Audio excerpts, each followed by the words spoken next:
Good afternoon, everybody. My name is Christina with Atlantic Institute, and I am here today with Eric. He's with the Dharma Buddhist Center in Columbia, South Carolina. We are on our fourth or fifth tour of faith this July and enjoying our time here inside so that we can listen and learn from Eric about what the Buddhist faith is about. So he's going to go ahead and speak and then show us a little of the center there, and then we can go ahead and unmute after that so that we can ask him some questions and have some Q&A time. All right, so go ahead, Eric. We appreciate and thank you for doing this. If you would like to go ahead and get started. Great. Greetings, interfaith community. It's a beautiful day in South Carolina. It's a very hot day in South Carolina. First, I'm going to make a couple prepared comments, and then I'm going to reverse the camera and show you around our center. My name's Eric Winter. I'm representing the South Carolina Dharma group. Dharma is a Sanskrit term. It's the first word in the Bhagavad Gita, Dharmikshetra Kurukshetra. So there are many words that have been incorporated into the English language from Sanskrit, like karma, guru, pundit, all kinds of terms that are kind of creeping into everyday usage in English. In fact, I was talking to a woman once. She had a third grade education. And that was all. And I said, well, what does it mean when people say what goes around comes around? And she didn't even hesitate. She said, that's the law of karma. So this is these words are coming into the English language. Dharma means religion. Broadly, it means many things, but the South Carolina Dharma group promotes Tibetan Buddhism. There are many forms of Buddhism. There's Zen, which is very popular in the West. There's the Buddhism of China and Southeast Asia.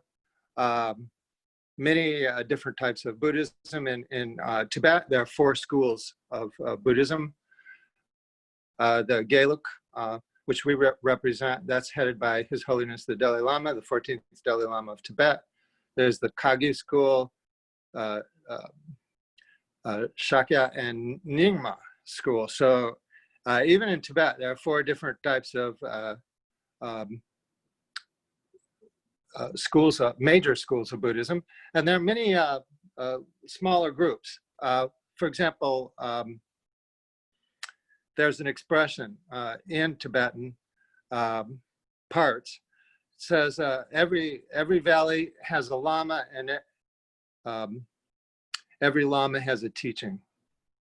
So if 2 teachers have different messages, you shouldn't get too upset. They don't have to all be the same. I've participated in a few interfaith activities over the years. I went to a wonderful festival at a Hindu temple here in town. There was a very nice a movie shown at the Lutheran Seminary about the meeting between St. Francis and Muslims in Egypt. Sometimes I hear people say that Buddhism is different, that it's more psychological, that it's a way of life. I've heard this a couple times. My observation is that if any religion touches your heart, it will change you, and it will change your daily living, and it will change your psychological makeup. So I kind of reject that the logic that Buddhism is all that different. Of course, differences have to be there in the universe. Otherwise, if there was no space and time separating things, we would all be the same, and it wouldn't be very interesting. Um, Generally speaking, though, Buddhism focuses more on the similarities between things, and it's more interested in looking at commonalities between people. So rather than focusing on the differences, religious differences, political differences, ethnic, cultural differences, sexual differences, Buddhists like to see behind that the sameness. No humans want to be unhappy. No humans or animals want to be in pain or distress. Sometimes people will do things that will cause some pain, like doing 50 push-ups. But really, what they're trying to do is build up their upper body strength. They want the happiness of having upper body strength. So even if they suffer a little pain voluntarily, it's for some better happiness that they hope to achieve.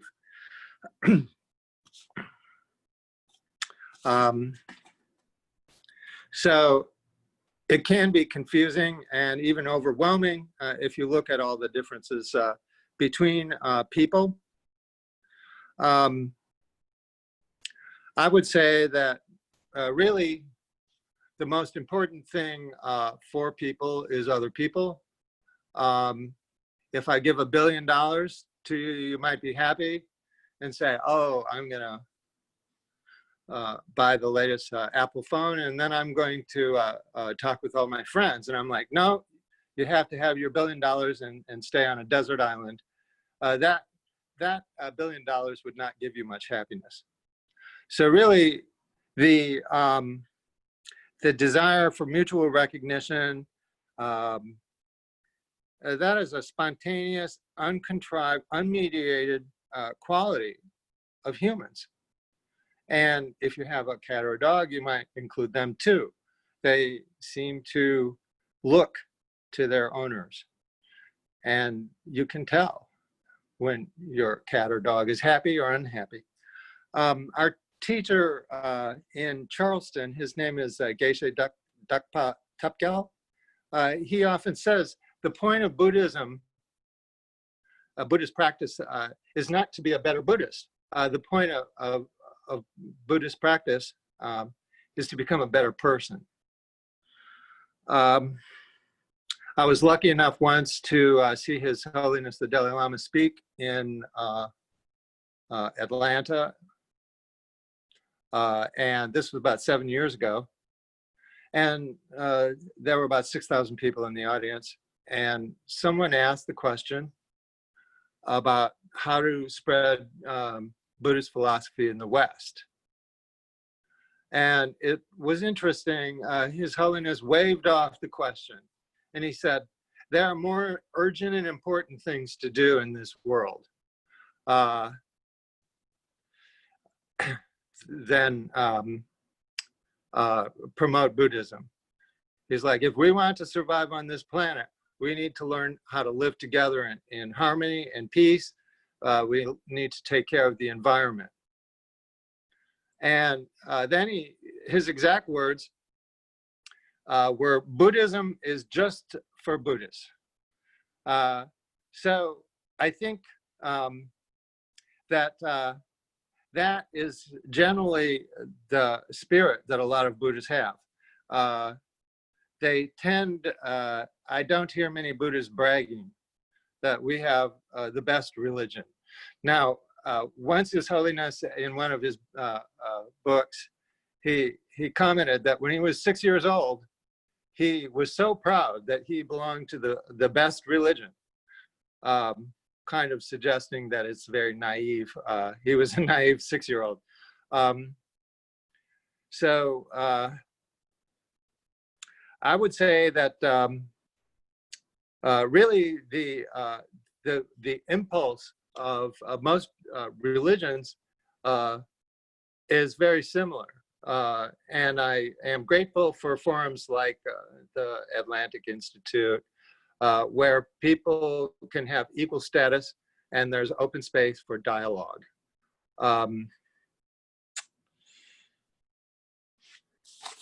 Right now, I'd like to just reverse the camera. Can I do that? Maybe I'll just reverse the it in my hand, and I'll show you around our center here, okay? So I'm not sure what I'm looking at. Is there a way to reverse this? If you tap on your screen, there might be a button that shows a reverse. Yeah, there we go. All right, here we go.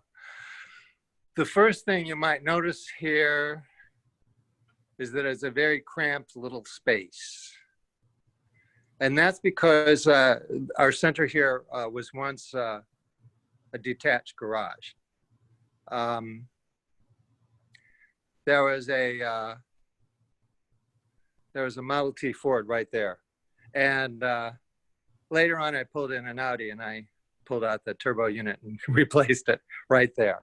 The other thing you'll notice is that there's nobody here. We have not been meeting here at the center since February or March. We stopped meeting.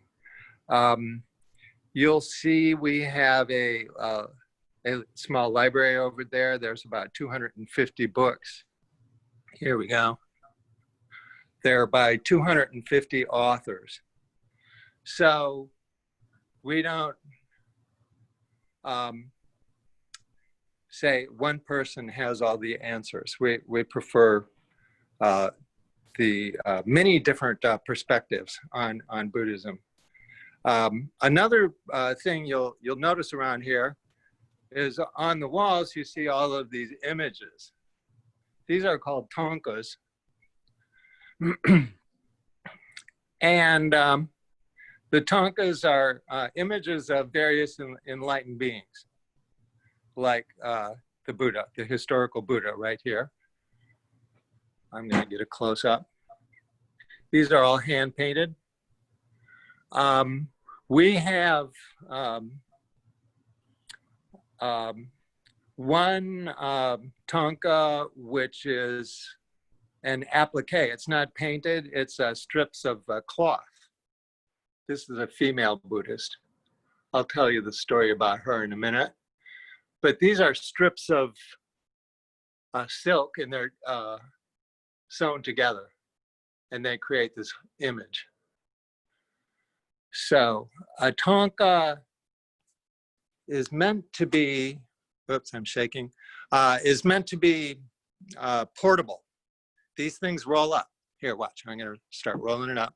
I can roll it all the way up. And when I brought all of these thangkas to the meditation center, they all fit in the back of a subcompact car. So what the thangkas are telling us is that this world is a temporary place. There was one great Buddhist, his name was Padampa Sangye, and he said, you should consider your life to be like the campsite of a nomad. So the Tibetans know something about nomadic ways of life. They live in yurts, they travel around with herds of yaks, and when the yak is finished eating all the grass, it might take a few days for the herd to eat one side of the mountain. They just pull everything up and they go to the other side of the mountain or a different mountain. So the message really of these thangkas is that life is temporary, it moves quickly. You can't plant roots anywhere and expect to feel safe, because life is quite impermanent. There's as you can see, there's a big door here. That's because that's where the cars drove through.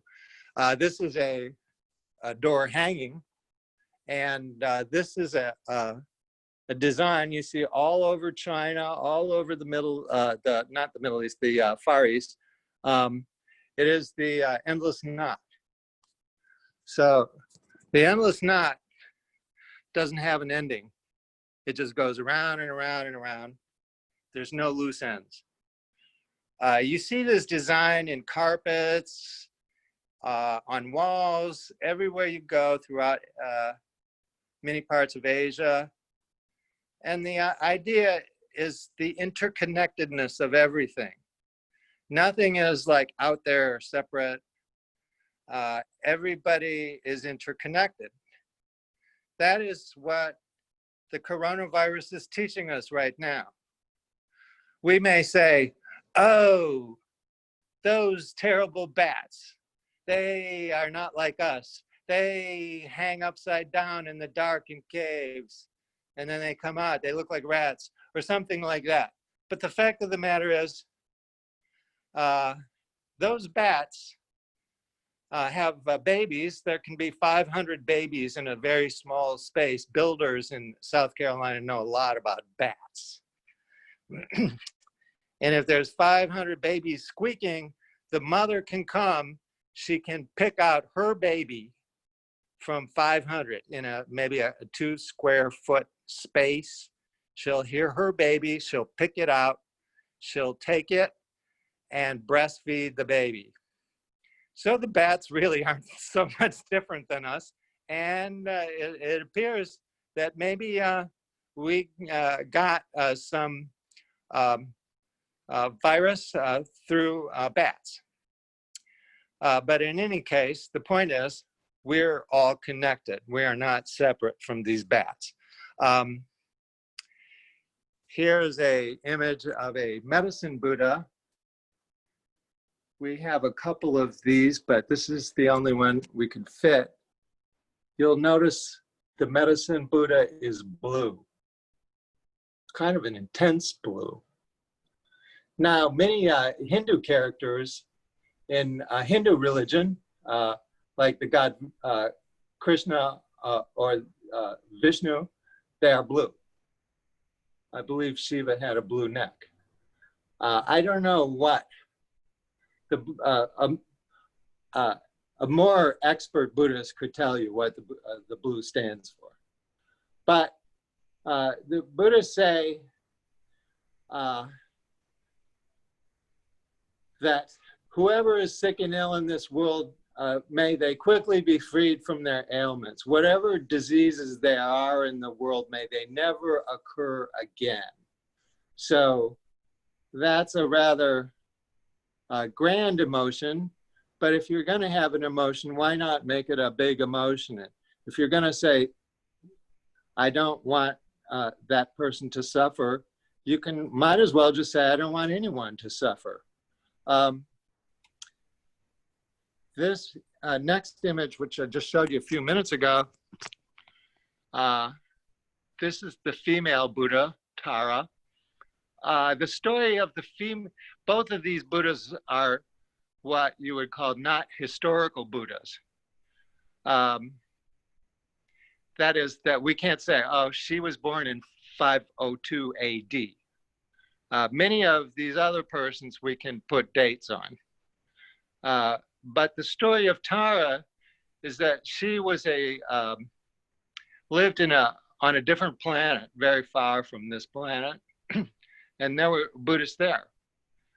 And she was a very devout Buddhist, and some holy men recognized that she had extra spiritual and psychic powers. So they approached her and they wanted to give her some advice. And they said, just keep doing what you're doing, and we suggest that you pray to be a man in your next lifetime. And Tara said, no thanks. And she said, as long, there are many male Buddhas, we need female Buddhas. And as long as I appear over and over again, I will appear only as a female. So in Buddhism, there is no idea that men have some kind of special privilege or insight into Buddhist affairs. In fact, old or any spiritual activities, there's a sutra which came out of India. It's the Heart Sutra.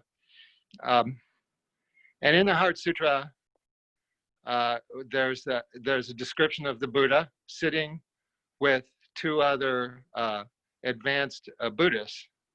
And the Buddha was in a meditation, and one of the other Buddhists asked Shariputra asked Avalokiteshvara, how does the noble son or daughter of a great family practice the perfection of wisdom? So he specifically said, Riki Bu Riki Bu Mo. That means 2,000 years ago, 2,600 years ago, they were saying that a woman, a daughter, or a son, no difference. Anyone can expand their mind or attain wisdom. This picture here, this Tonka is, I might have to get a little bit closer. It's hard to see. It's a very busy image. This is called the Jewel Tree of Tibet. And what, the image went. What? It's back. So what you see, if you get really close, is a lot of little people in there. And these are all lineages, all these people. My camera is almost touching the screen here.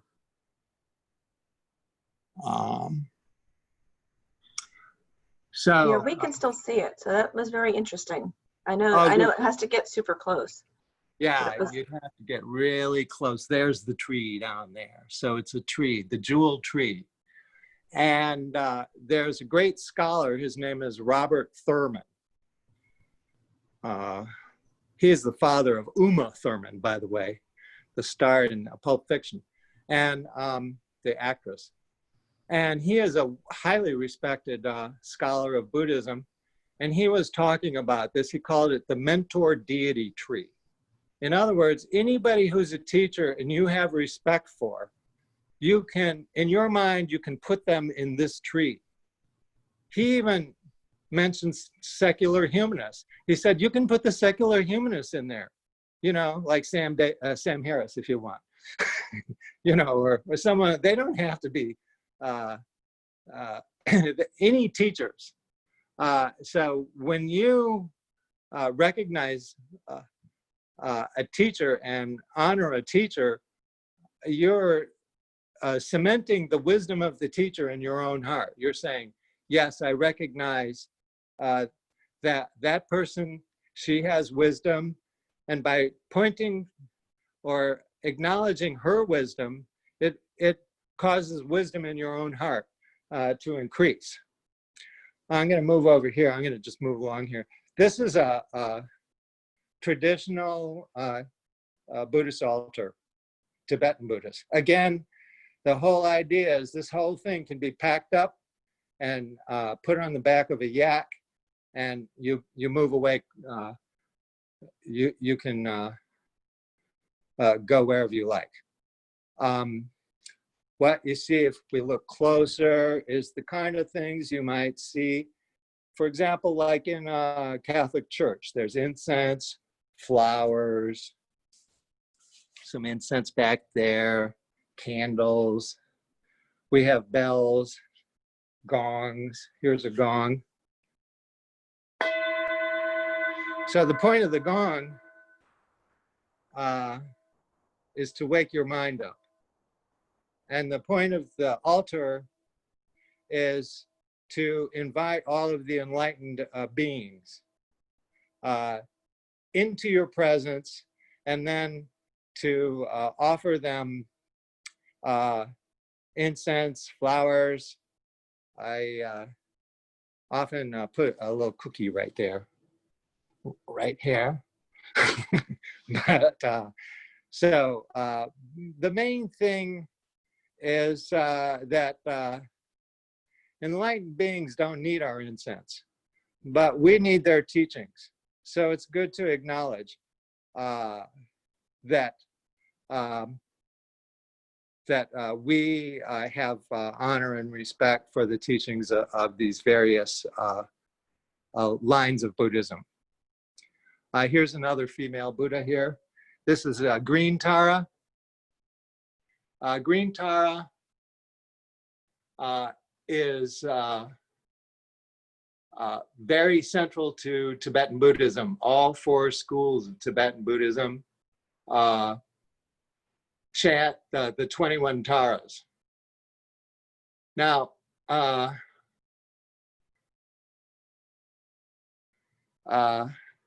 it's very interesting to me.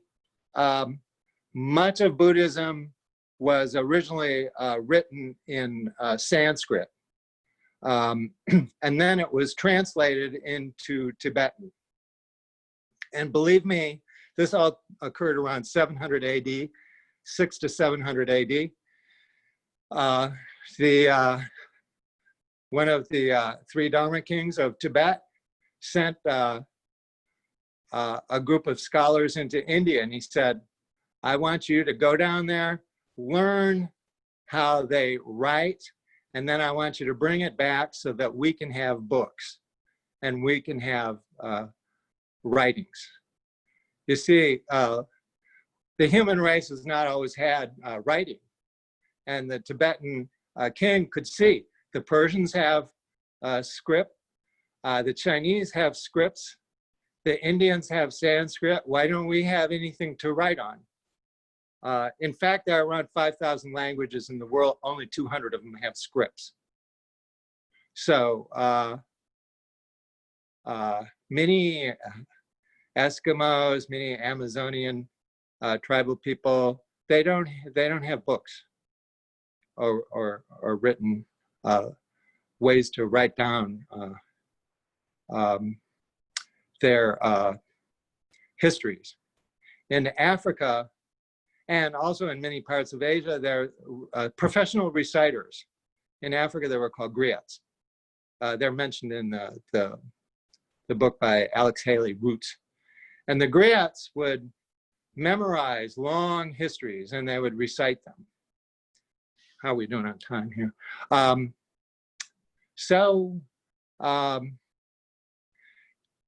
The Tibetan king brought in a script, and many of the Sanskrit works by Buddhists in India were brought into Tibet. Now, there are two different language groups. Sanskrit is in the Indo-European family tree. Tibetan is in the Sino-Tibetan language tree. So to me, it's very interesting. Linguistically, it was quite a creative project. Here we have some Tibetan furniture. This is wooden painted furniture. One of our members, Savannah Marion Etheldridge, she got this old chest someone had. We could recognize it was Buddhist. We didn't know how many hundreds of years old it was, but it was stripped, and she repainted it. So she did a very nice job. Anyway, I think we're running out of time. I just wanted to show you around. Until we have a vaccine, we're not going to be meeting in here, but we do a lot of Zooming, and it's a very lively little group here. There are many Buddhist groups throughout South Carolina. I work in Spartanburg, and there's very large Buddhist temples.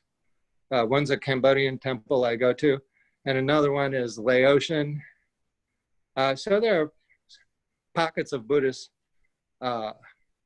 all across South Carolina, here in Columbia, we don't have a huge groups. We have several smaller groups, but bigness is not our aim.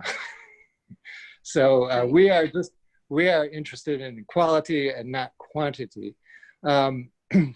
And again, like the Dalai Lama said, what's the point of converting everybody to Buddhism? They already have the religions that are just as venerable as Buddhism.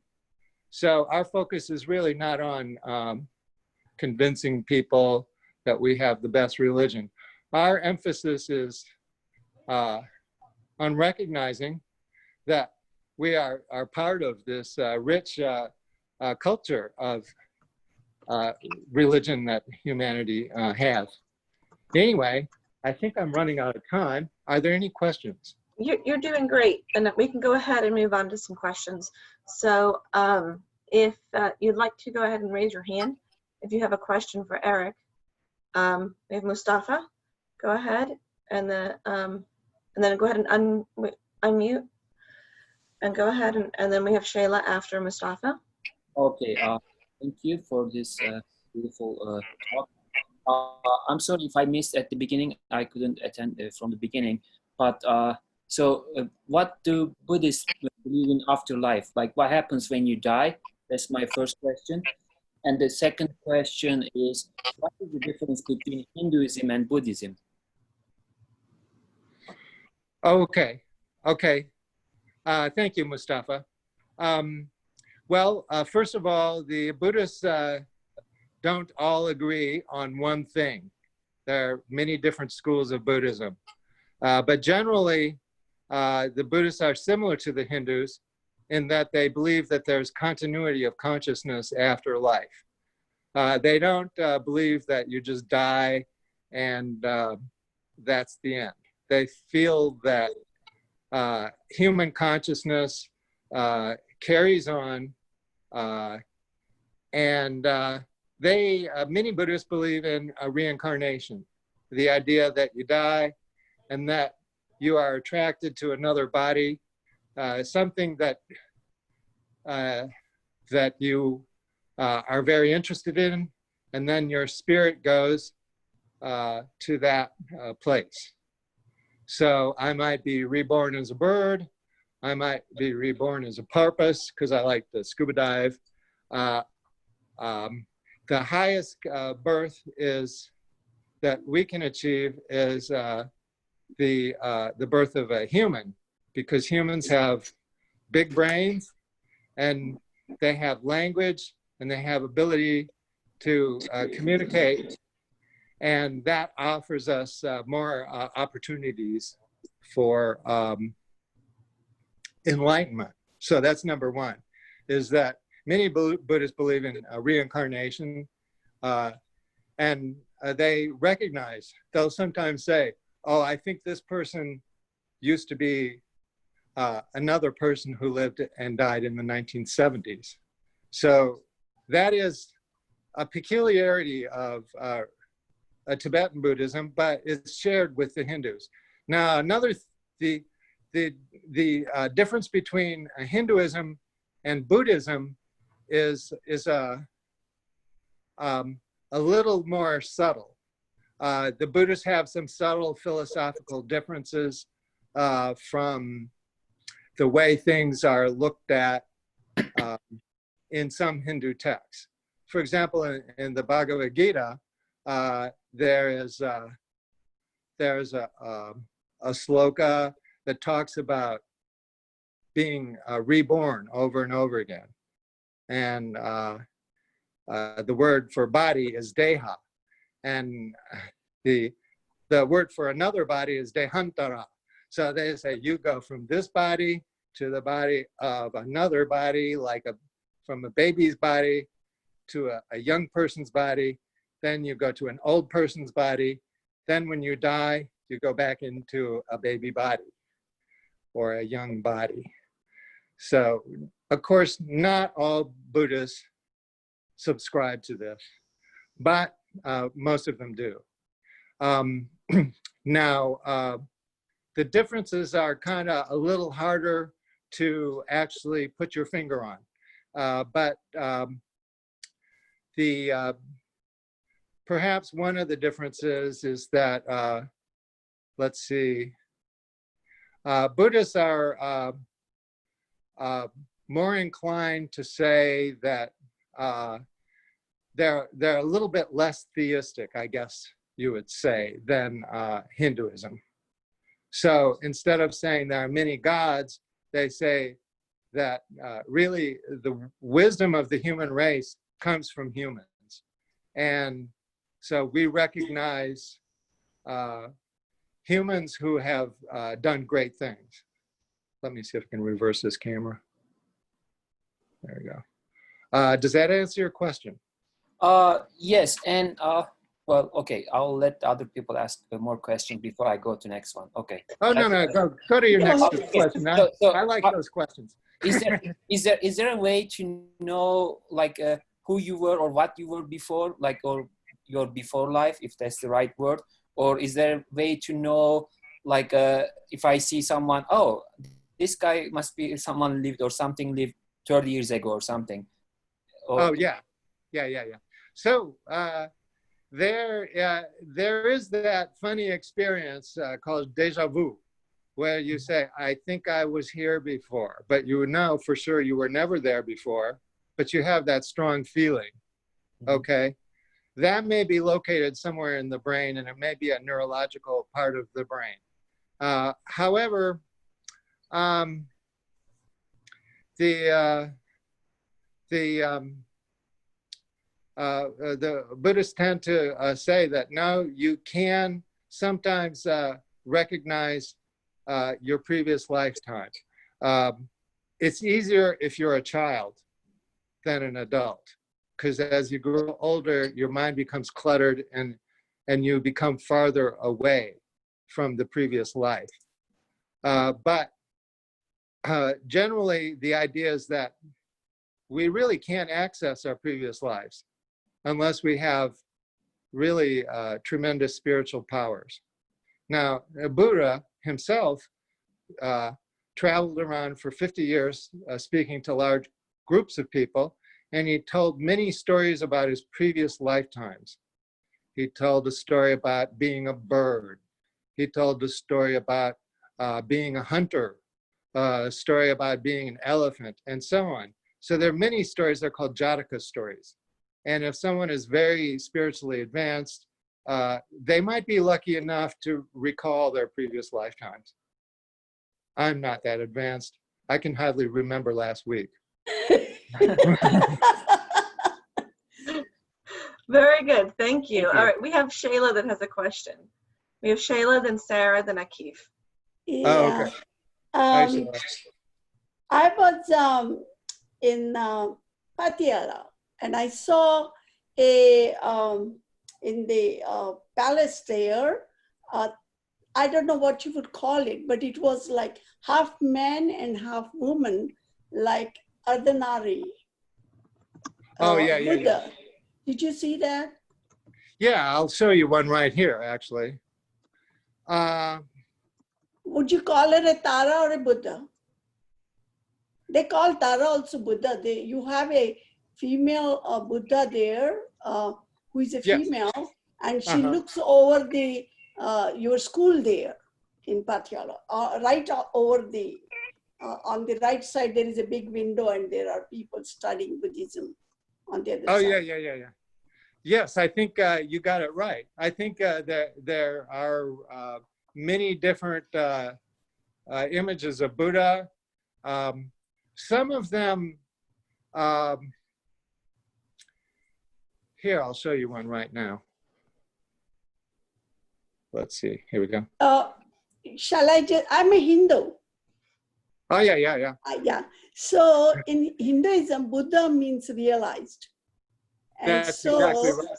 So a female Buddha is a realized person. And the name Buddha came because he was realized. And he was one of the, I think he was agnostic. He didn't believe in the gods and goddesses. He believed the god and goddesses are your own consciousness within yourself. That was you search for. And other thing I wanted to just clear is Hinduism doesn't, it is one conscious level where you are born again and all that, but there is a very important part of Hinduism which allows you to be moksha, which is like nirvana. But nirvana is to be with your Atman, and then you can, you understand all the time and spaceless idea, and that you can achieve while you are alive. So you can see that it's a little further step than a real religion is to know God, because in that state there is no God, and if it is there, it is there right now with you, within. You are part, or you are the existence, all it is. So it is a different part which is not as much touched in Buddhism, but Buddha himself, when you go to the last level of your nirvana, that is the state you get, is a spiritual awakening. Yes, I agree with all of that. Yeah, because he actually became atheist, and he denounced Vedas because he said this, all power is within yourself and not outside, like the rituals and stuff like that. He was against that. He never, that's why Buddhism became a different religion, because he was like, did not believe in power beyond yours. And what Hinduism said, there is a power, but that power is you in the end when you are moksha. You understand? He got through that by person. But I don't want to talk about it. That's not my point, but that but anyway, I have a Jewish friend, and I want to let you know what he said. He said, if there is supposed to be real interfaith togetherness of understanding interfaith, that all religions take you to the same reality or something, he said it is the only Buddhists and Hindus can take you there, because they have the idea of everything is okay with the world, and everything. So I wanted to tell you that he was telling me that it is the Buddhism. Well, I like the capacity to put everybody together. I just wanted to tell you, because when you are a good human being, that's what their idea is. Whichever way you become good human being, it's good for the rest of the world and for yourself, basically. Right. I believe the Hindus talk about Atma, and then they talk about Paramatma. That the Paramatma. Yeah, Paramatma, yeah, right. Paramatma. So, and it is capacity of you right now available to you, or it is existing within you. You just don't know, because you're so involved with your life, birth, and you're going bigger, you're Buddhist, I'm Hindu, and all that. But we are all same consciousness. And that is the part I wanted to add it to your Buddhist and Hindu similarity between. Yeah. Yes. And I have another question about the flags. Yes. Yeah. Why do you put those flags? Just for information. Okay. Some of the flags. Let's see. These flags up here. Let me reverse the camera here. There we go. These flags up here. They're different colors, pretty bright colors, but they have prayers on them. And so when the wind blows, it blows the prayers out across the country. Oh, okay. Yeah, so it makes it peaceful all around the flags. Yes, yes. And I'm especially fond of the flags in Bhutan. Yeah. They go straight up and down on big poles. The mountains, yeah. Yeah, in the mountains. Yeah. So when someone dies, if someone dies, they go up on the mountain, they put up 108 of these poles, and they put the flags up. And it's really wonderful to walk around them. The way I understood about Buddhism is after you die, you have 5 elements within yourself. So after you die, you can be at any one of the elements, in the water, earth, air, and if it is in sky, like Akash, the emptiness in the world, or vacuum, whatever you call it.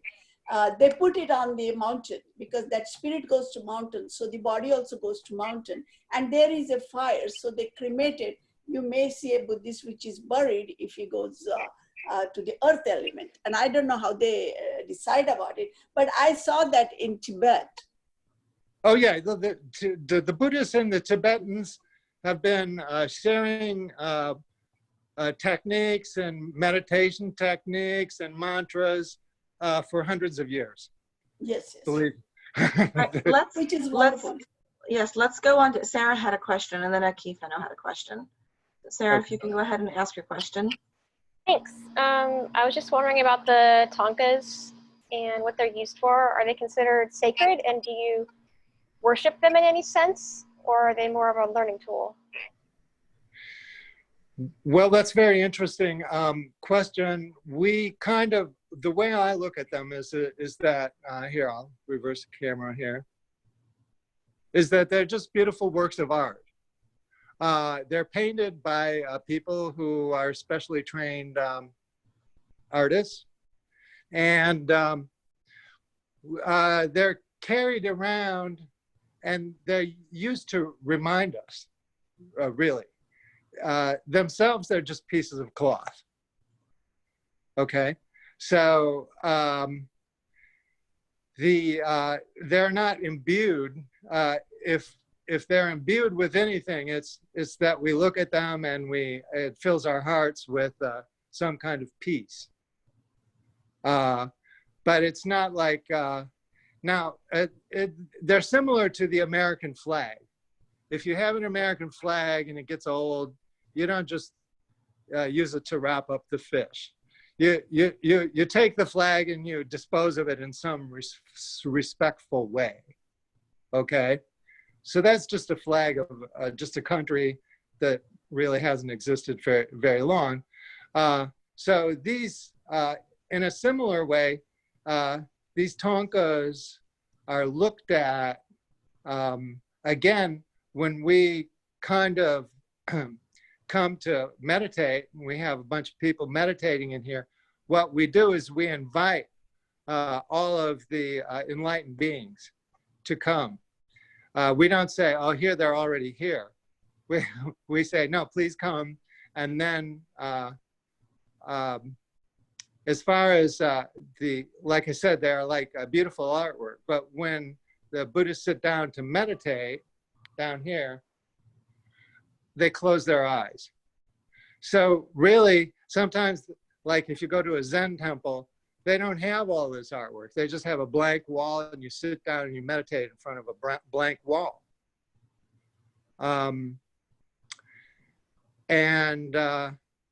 When the Tibetan Buddhists come, they see all these things, but then they sit down just like the Zen Buddhists, and they close their eyes, or they close their eyes halfway, and then they go into themselves. So the point is to look inward and not to look outward at the paintings. We can look at the paintings or these tonkas, or the statues. The Sanskrit word is murti, a form. And when we look at them, we want to, appreciate them kind of as symbols, not exactly like this is the Buddha himself, or these are Buddhists. If we look down here at our altar, this is our teacher, Geshe Tapgyal. So he's just a human being. He's still alive. Here's another monk we had right here. He passed away about 6 years ago. Here's His Holiness the Dalai Lama. And here's the future Buddha, Maitreya Buddha. I could be wrong about that. I'm not sure if you can see that well. But in any case, that's the kind of way I look at these tonkas anyway, is that they are like meditation aids. So you roll them and you look at them, you appreciate them, then you meditate and chant mantras. You don't need all this paraphernalia to sit down and meditate. You can meditate in a cave. It's okay. Very good, thank you. All right, we have another question from Akif, who had his hand raised. Thanks so much, Christina, for leading this wonderful program. And thanks so much, Eric, for the presentation. Really appreciate it.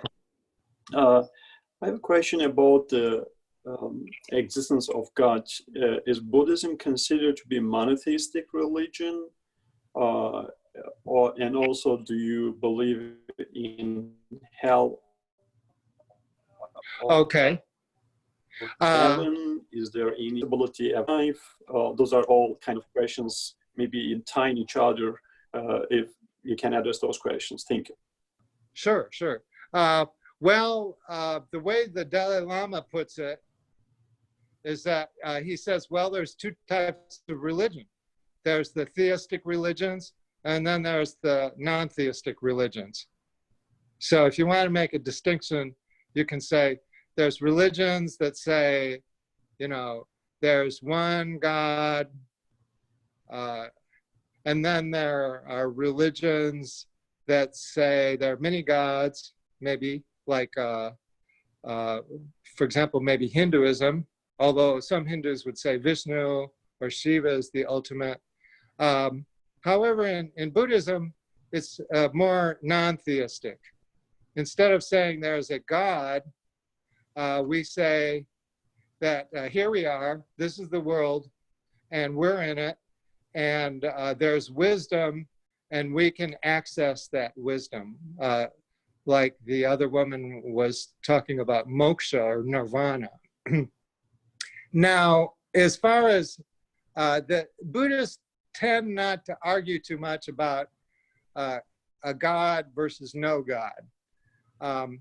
And the reason I think is very simple is that if you ask 10,000 people, what is your definition of God, you will get thousands of different definitions, won't you? There's very few people will say the same exact thing. So rather than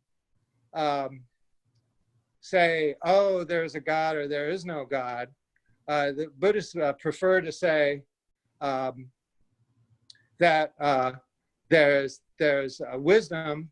The wisdom is the wisdom of humans can almost be godlike in some ways.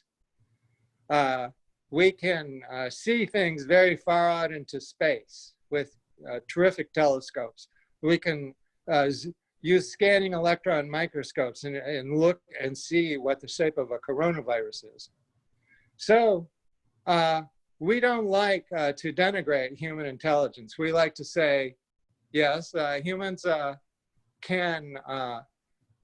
they're capable of great wisdom and great peace and great compassion to other people.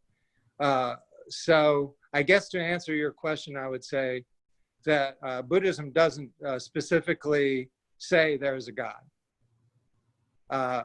We tend to say that there's consciousness that pervades the universe. And some people would say that if a consciousness pervades the universe, that's a good enough definition of God. You see what I mean? Okay. Thanks so much. Yeah, okay, thank you. Eric, we had a comment earlier in the chat on the side that they were wondering if there's a time that we can share when the group when you practice. Is there any like Zoom info, or is there an opportunity for anybody to Zoom in with you all and participate? What you can do is you can get on the website for the South Carolina Dharma group, and Nancy Kreml will add you to our mailing list. And then when we have a lot of Zoom sessions. We have a Zoom session on Thursday that's only 30 minutes. Then we have a longer Zoom with Geshe Tapgyal on Wednesday nights. And then on Sunday mornings, when we used to all sit in here and chant together, we're meeting on Sunday mornings, Zooming. So really, it's a nice thing that it's kind of shown us that that the life in this world really is temporary, and we can't just you know rely on a detached garage in somebody's backyard. We have to have some deeper connection, and so that has been a blessing of this pandemic, is that it's causing us to communicate in other ways, and also to rely more on ourselves individually. Yeah, The way absolutely. the Buddha put it is you should be a lamp unto yourself. It is not noble to always ask other people, how do I do this? How do I do that? But please tell me. At some point, an adult has to say, I can answer, I can solve my own problems. And part of that is the spiritual problem. Who am I? How do I relate with my neighbors? How do I treat my neighbors? Those are things that you have to look inside. You can go to the Bible. There's a lot of good information on the Sermon on the Mount. You can go to Islam, Judaism. They have a lot of good advice in these books. Like I said, there's kind of a pervasive wisdom that the human race has created. We can tap into that.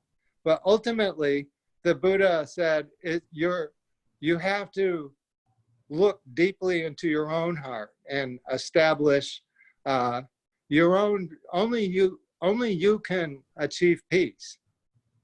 If I say, oh, please help me, Christina, I have to achieve peace, then you won't be much help. You can say, well, calm down, or take a deep breath, take 10 deep breaths, and sing a song or something. But ultimately, only I can control my own mind. If my mind is full of hate, that's my problem. Right. Akif, did you have another question? Yes, if no one else has a question, I don't want to actually take someone else's right or opportunity.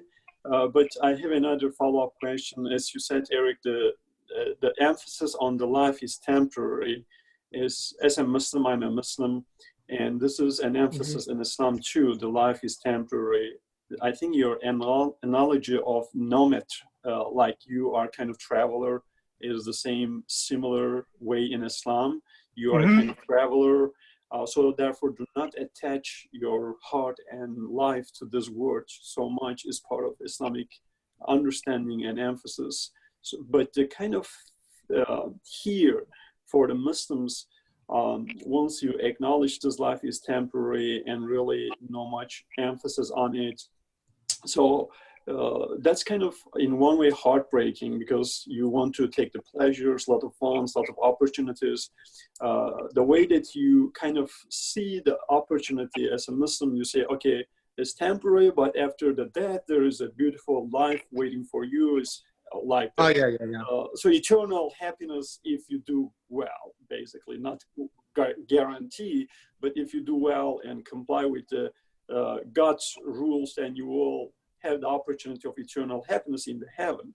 So how do you, as a Buddhist, in fact, my understanding, there is no hell and heaven, because there is no, if that's correct. So how do you really kind of get like along with this life is temporary, do not attach too much, the suffering is in the heart of the philosophy, yet there is no backup, or there is no really after that's promise to have a better life. So is there any kind of balancing of this temporary versus afterlife? What's waiting for you? I don't know. Oh yeah. Let me. You asked this question earlier, and I didn't answer, so let me answer. The Buddhists do believe in heaven and hell.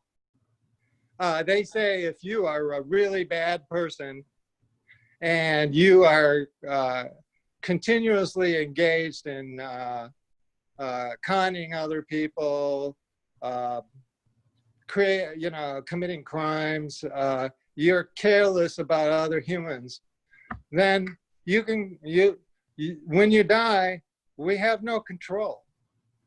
The control is gone. We can't say, oh, I want to go to Jupiter. No, we lose control when we die. The only thing that depends on whether we end up in a heaven or a hell is our actions right now in this world. One thing the Buddhists do kind of say is that there are places on earth that are like heaven, and there are places on earth that are just like hell. Just like, for example, here in America, we have supermax prisons, and if somebody is acting out, they throw them in solitary confinement, and they leave them there for like 6 months. So that's like being in hell. It really is a form of torture and should not be allowed, but we do it anyway. So even in this world, we can look around and see, oh, that place over there, the Bahamas, that's like heaven. That place over there where there's all kinds of, it's a war zone, people are being bombed, people being tortured, killed, raped, women raped, that's like hell. So we don't need to look into the universe for heavens and hells, but the Buddhists do say there is a heaven and there are hells, and there's all kinds of intermediate places. But they tend to think that these places like heaven is not eternal, hell is not eternal. As long as we do not have a certain level of enlightenment or liberation, we are going to be going around and around heavens and hells and other places. So that's the idea of reincarnation, is that our acts now determine what happened, what's going to happen in our next life. If we are born in a nice place, or we're born in a terrible place, or we're born in a hellish place. And the emphasis is really to get out of both of those places and to be liberated at some point, if not now, maybe in your next life or the next life. So Buddhists, they sometimes pray, may I be born where religion is practiced. They don't want to be born in a country where there's some dictator who is telling them they can't practice their religion or their faith. They want to be born in a country where there's freedom of religion. And that's a very specific prayer that Buddhists have, that they're praying to go into another life where they can continue the path, and they can continue adding to their understanding and compassion for other people, helping other people. So really that's what Buddhists pray for. They don't pray for heaven. They pray to return to this world so they can help suffering people. So there's a book called The Way of the Bodhisattva. It was written by Shantidev.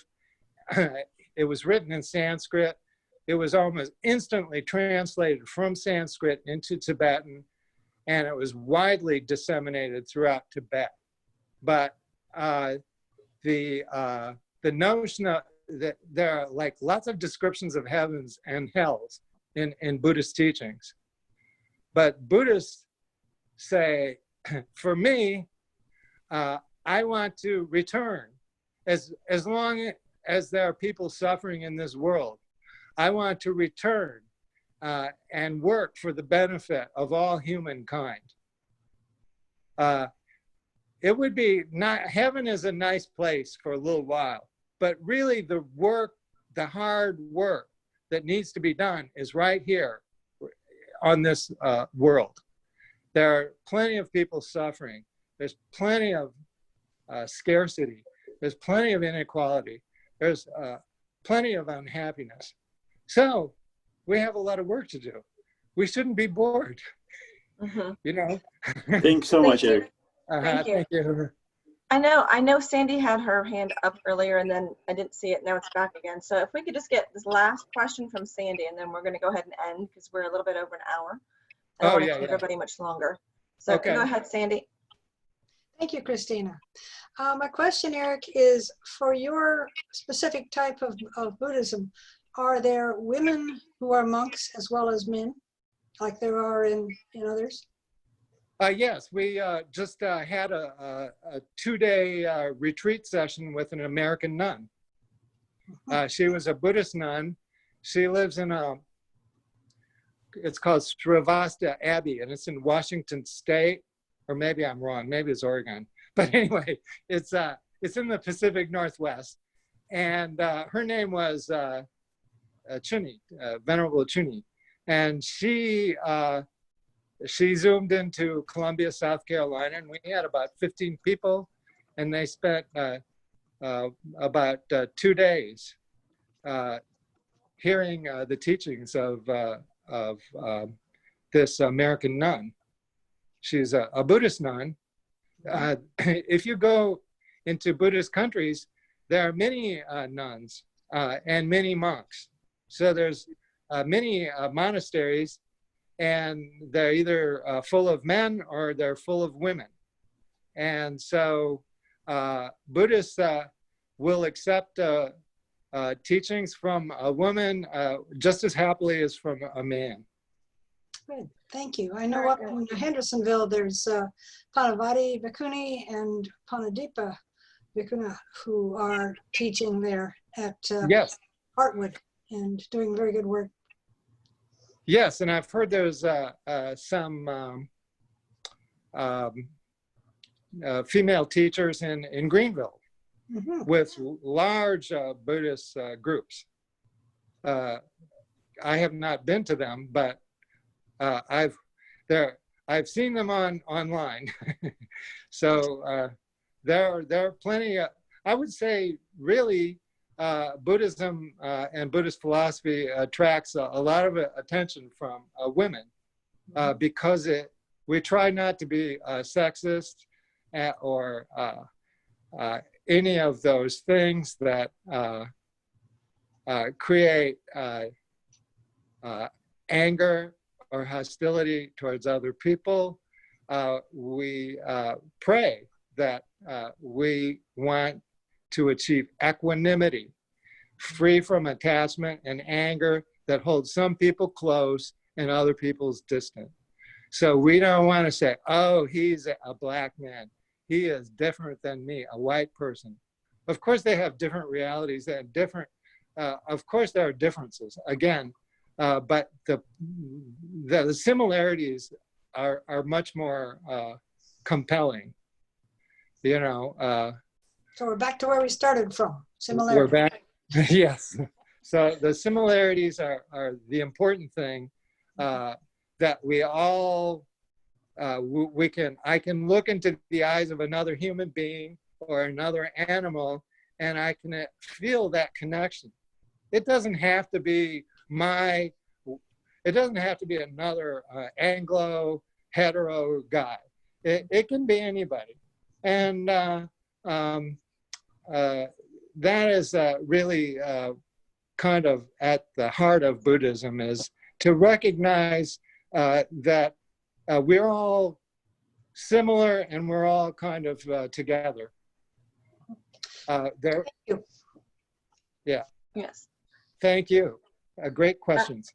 Thank you, everybody, for your questions. And thank you, Eric, for the time that you were able to take to show us around the temple there. And we thoroughly appreciate everything that you did. Our next tour of faith is on Monday evening, and it's a question and answer with Scientology. That'll be our next one. If you haven't signed up for that, you can go ahead and sign up for it now. Oh, super. Thank you. And I just want to thank you yet again. And everybody would like to go ahead and unmute, and you can say thank you to Eric. And Thanks, Eric. Thank you, Eric. Thank you, Eric. Thank you, Eric. Thank you. Oh, thank you, Mustafa. and then we'll go ahead and end. So thank you very much. We appreciate the time to meet with us and show us all around. I'm honored. Thank you. Thank you, Eric. Thank you. Thank you.